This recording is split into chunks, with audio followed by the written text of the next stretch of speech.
Okay mga kasama, itong bagong balita. Kahapon, May 19, 2025, binadalhan ako ng PNP ng Notice of Pre-Hearing Conference regarding sa admin case na final sa akin na less grave neglect of duty daw regarding sa mga pagpo-post ko sa social media na gaganapin sa May 28, 2025. Natawa na lang ako nung nabasa ko yung notice na yun kasi bigyan ko kayo ng facts. April 10, 2025, nag-file na ako ng resignation. Tapos April 25, 2025, na-approvean yung resignation ko. Okay.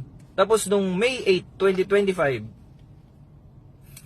sabi ng Napolcom, na-dismiss daw ako.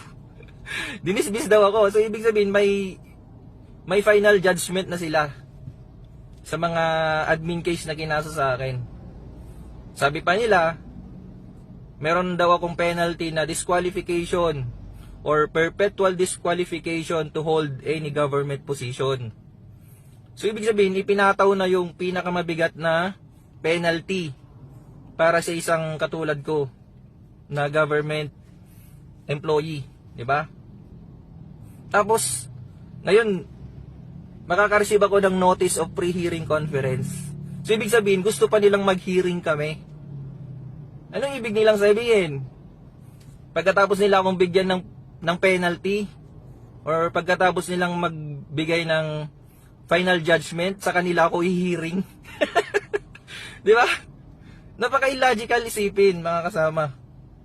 Pagkatapos mo hatulan yung tao, pagkatapos mo hatulan yung tao ng final judgment at yung pinakamabigat na penalty na pwede mong ipataw, saka mo tatawagin for hearing.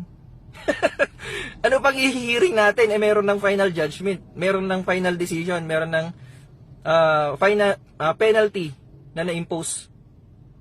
Di ba? Napaka matatawa ka na lang talaga kung anong pinaggagawa nila sa gobyerno Di ba? Mag-hearing daw kami. Pero tapos na yung decision. Kalokohan.